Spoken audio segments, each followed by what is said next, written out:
Hi everyone, this is Jim. This is round 4 coverage of the U.S. Amateur West, my games from the U.S. Amateur West in Tucson. I had the white pieces in this round just to set up the game here. I was at a score of 1.5 out of 3, so even so far in the tournament. And in the 4th round, this was played Sunday afternoon, so I'd already had a full day on Saturday, 2 long games, and another long game in the morning. Sunday morning. That game went more than 4 hours, and had kind of a disappointing finish because I thought I was doing pretty well through most of the game, and then kind of fell apart in a hurry. But well, it's round 4, and I'm facing a lower-rated opponent now that I'm back to even. And although my opponent is lower rated, it's not that much of a difference. His rating was 1772, nearly Class A, and my own actual rating at the time, although my rating for the tournament was 1865 because that was based on the most recent published rating. But my actual rating, because of a recent tournament I had, my actual rating was 1822. So the difference between our ratings was not that great. But I had the white pieces, and I was ready to try and score a win, get back into the plus column. So I start off with e4. My opponent played knight f6, the Alekhine's defense. So I go on with e5. I try and play. Well, I have a particular line I play, and I've seen this defense reasonably often. There's a guy at the club who plays it, although I don't see it so often that I'm really locked in on how to play it the best way. But I have a line that I play, and I think it's okay. He goes knight d5, I go d4, and he goes d6. And I go c4 right away to kick the knight. Actually, the top choice here is knight f3. But I'm not sure the knight belongs on f3 entirely. The bishop comes out and pins the knight there, and it's sometimes awkward. So anyway, I've been going with this c4 line, kicking the knight back, and then following up by just exchanging off on d6. And so this is a reasonably popular line. This is a real line in the database. And here I played knight f3. And I'm thinking maybe that's not the right idea. Just as I mentioned before, the pin is kind of annoying. Knight f3, although it is one of the choices at this point, I think next time I will try knight c3, just because of how the opening went. So knight c3, say a normal development from black, bishop e7. I go bishop to d3, just avoiding developing this knight here. Knight c6. Black's development, black typically brings a knight here and the bishop here. Those two moves could have been played in either order. They're just natural developing moves. And then bringing the knight to e2. And this looks like an interesting way to play, and think maybe I will try that out next time. But well, I have played this line with knight f3 right here before, and we get into kind of a similar position, but already I'm starting to get a little bit fuzzy in terms of what I remember from having played this before. He goes knight c6, and I go b3, and that turns out to be correct. That is a move. The problem is this c-pawn becomes weak, and it's currently defended by the bishop, but he's going to come out and pin the knight, and I want to unpin with the bishop, and this is how the game went. And if I hadn't played that move b3, then he's already threatening to take the knight and then win the c-pawn. So that's why that move b3 right there on move 7 is a good idea. So far so good. And he plays bishop e7, both sides castle. And I go bishop to e3, getting my bishop out, and notice he doesn't have a knight over here on the king side. His knights are over on the queen side. And so this bishop doesn't get harassed by a knight coming to g4, for example. But there's still some pressure on the center, and black plays a good move here.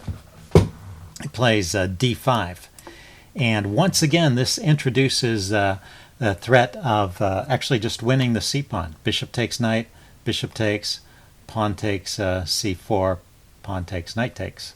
So I have to do something about it, and it's not so easy to find a good move here. In fact, the move I played is the best move according to the chess engine, but it's not a move I wanted to play. I played the move c5. Let's just back up for a minute, just to show that line where I lose a pawn.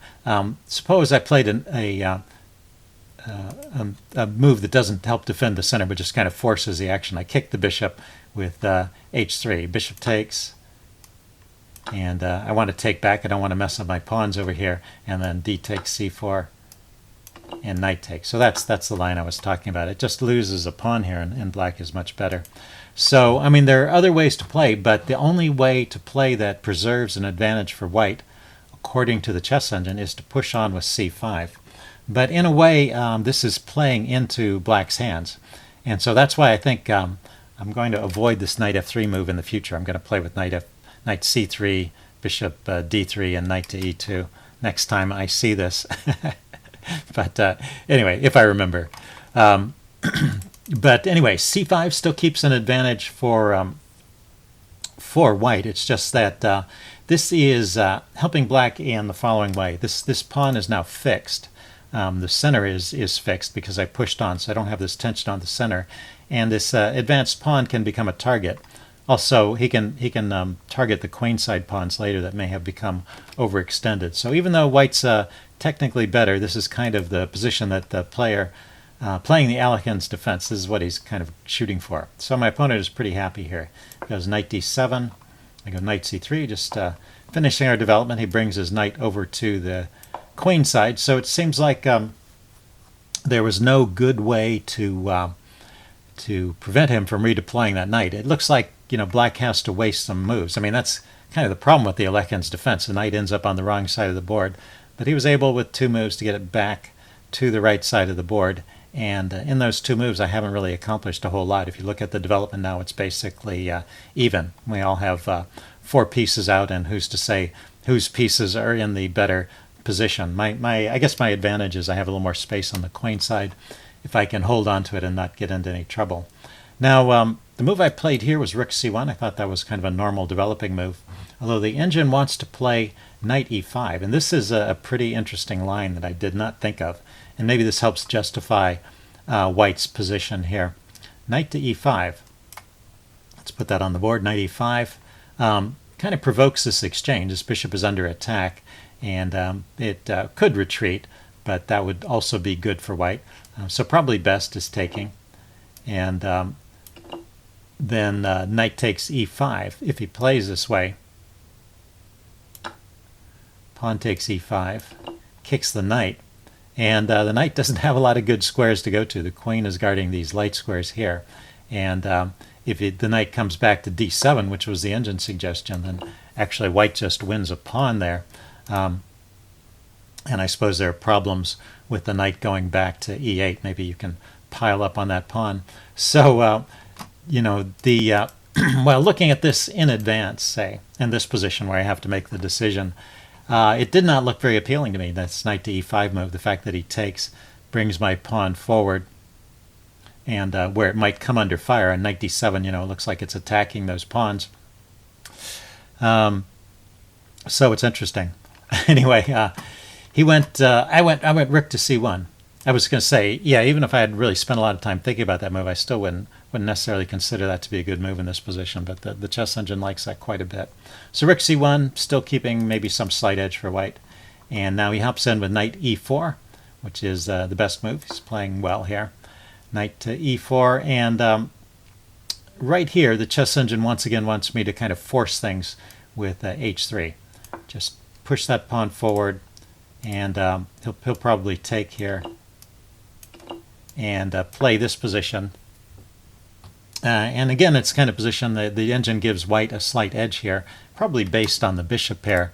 But I would think black has to be pretty happy here. He's got this knight solidly anchored on the e4 square, supported by the 2 pawns, and he still has ideas of attacking my queen side and undermining it.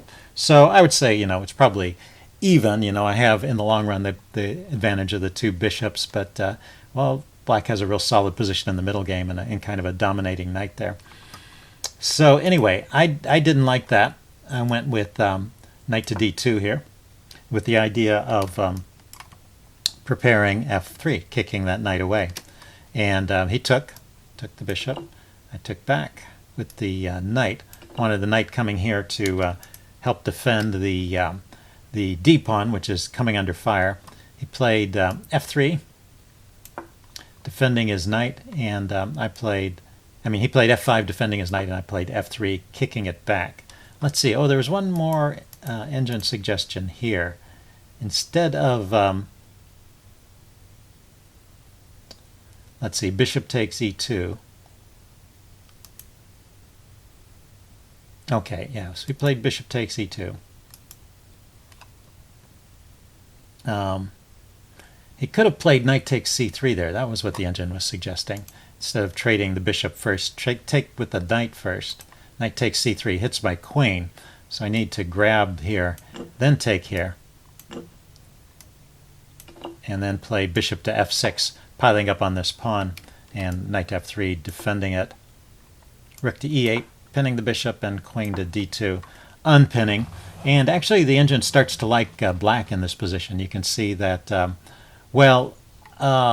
he's got this solid pawn in the center. He's got these light squares under his control, and he's got pressure on my d-pawn.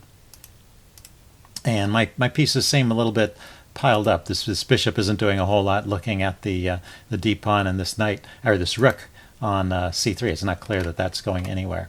So that might have been a slightly more accurate way to play. Let's see. So he took with bishop takes e2. And then what's my response here? Okay, no, knight takes is normal. f5. So we'll get into this. I took.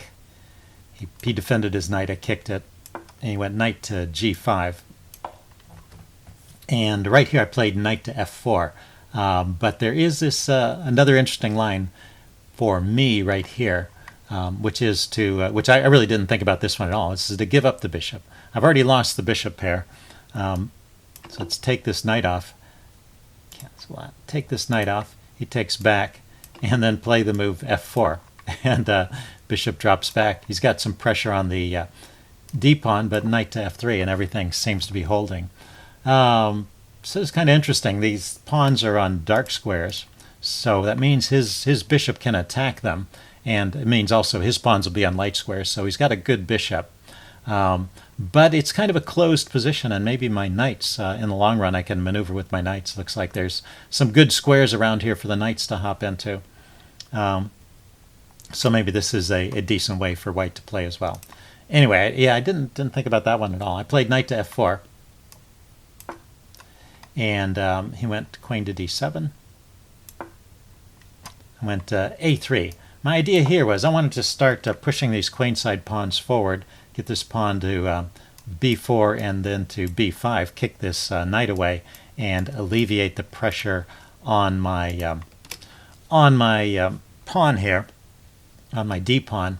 But he attacks the d-pawn immediately, bishop to f6, and now I need to find a way to defend it. Eventually I came up with this idea of knight b1. That unmasks the queen looking at the pawn, so it's defended, and my knight can later get back into the game via c3, so I guess not too bad. He goes rook a, oh, cancel that. He went rook a to e8, threatening my bishop.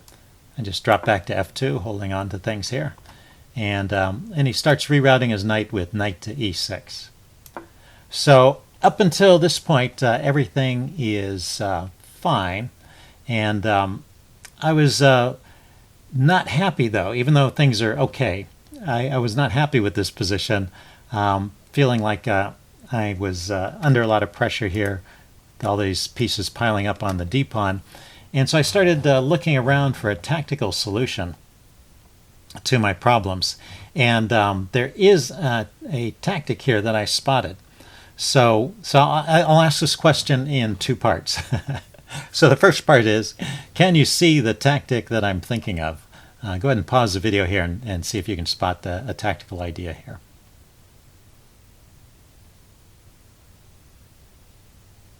Okay, I'm going to give the answer away. The idea I was thinking of was knight takes e5, and actually I played it. And the concept is that after queen takes, I'll bring my knight forward to attack his queen, and then when the queen retreats, then I'll push my pawn forward and fork his two knights.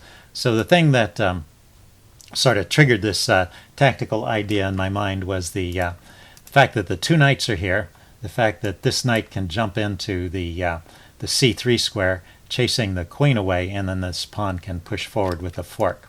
So that's the tactic that I spotted here. And now let's do the second part of the question. The second part is, does that tactic actually work? Is that a good idea to play knight takes d5? Why don't you pause the video here and see how deeply you can calculate.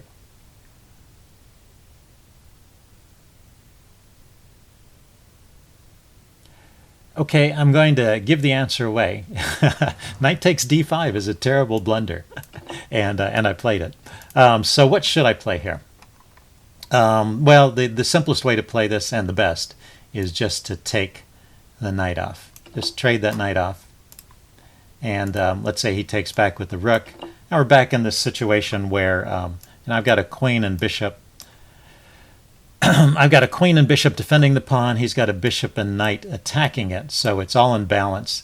And I'm okay here. This is about an even position. He has trouble bringing more pressure to bear on this pawn. I've controlled the e4 square, so his rook can't hop in there and add more pressure to it. It's not easy for his queen to come over, and I have time to get my knight back into the game. The knight can route around like this to lend more support to that pawn if necessary. And I still have ideas of pushing the b pawn forward and chasing his knight away. So this is quite a playable position, and I should have just gone for it instead of going for this wacky tactic. I blame this partly on the the 3 games that I played previously. I didn't have any short games. I didn't have any chance to recuperate. So being in a new place, being in a strange place, I was not sleeping all that well, and the accumulated pressure of the games and the lack of sleep caused me to make this blunder. At least that's my my excuse at this point. And it's a typical kind of blunder, though. I make these kind of mistakes all the time. What it is it's just not looking ahead far enough. So, what happens when you get tired or when you've played too much chess and your brain isn't quite working is you start taking shortcuts, and you give up a little too soon when calculating a line. So if we just look at it from this point of view, what you have to ask yourself to make sure this tactic really works is, what about, so the tactic is knight takes pawn, queen takes, this knight to c3, queen retreats, pawn to d5 there, forking the 2 knights. At that point, you have to ask yourself, is there a good move for black? If he can move one of those knights with tempo, then the fork is totally not working. And that is the case. He has a good move with one of the knights. So I'm going to go ahead and play out what happened in the game. I played knight c3. He dropped his queen back to d8. That was the other thing, is in this position the queen only has 2 squares to go to, but it's not trapped. Either of those squares are okay. I push on with the fork, and now he comes up with the move knight to f4. So he moves that knight with the threat of forking the king and the rook, and that's how he escapes and gains. He just stays up material, since I had to sacrifice a knight to get to that position. So that's what I missed. Let's see. I just wanted to mention in this position, after I took the pawn, my opponent, even though he was a young man, he was very patient. He spent a long time calculating this out to the end, so he had that all figured out at this point. He spent maybe 15 or 20 minutes on a move. So I think that's a good example of how you want to play these serious games. You see a critical move like this, you really want to pause and take the time and figure it all out. You don't want to just instinctively say, oh, there's a tactic, I've got to do something to avoid it. But actually in this position, even here, it's okay to take. This is the other line I was thinking about. He could take the pawn, and I was thinking, well, this is probably simplified things, and I've just gotten rid of my weakness here, and we're just traded pawns, and now I can retreat the knight, or maybe trade off this bishop first and then retreat the knight, and say this knight. Oh, well, actually the engine is saying knight b to c3 is maybe best, but even here black is better. So he could have played this way as well and had a decent game. The thing is, the material is even here, but black's pieces are more active, and my queenside pawns are looking a little bit shaky. So So it was a tactic that failed on two accounts. It failed when he accepted it, and also failed if he were to decline it. But this is the best play, to take it and then to play knight f4. And now the rest of the game I'll just go through kind of quickly. I don't play the best moves here. Actually, the best move right here is to go ahead and take the knight. If I take the knight, let's see, he can take my knight here, because there's this, he's still got this fork to pick up the rook here if I take back with the rook. So taking here, he takes b7, knight coming in with the fork, king to h1, knight takes c1, and queen takes c1, queen to f6, and c6. So in this position, black is a whole rook up. This is actually best play for white from that position, is to go a rook down, and I have this strong passed pawn here, so that's some compensation, but not enough. So black should definitely win. But anyway, the way I played it was not the best moves. I think I'd pretty much given up at this point. It's pretty terrible to play something like that in a tournament game. Anyway, bishop to g3. He takes on c3. I take back. Oh, I take his knight. If I take with the rook, he's going to fork and pick up the rook here. So let's see. He goes in with the check. I move my king out of the way. Grabs another pawn. And so at this point, yeah, I'm just a whole piece down. Oh no, I get a pawn for the piece. That's what it is. That's the line I was going for. I have one pawn in compensation for the piece, but it's just not enough. Let's see, he went rook e6, just logically developing his pieces here.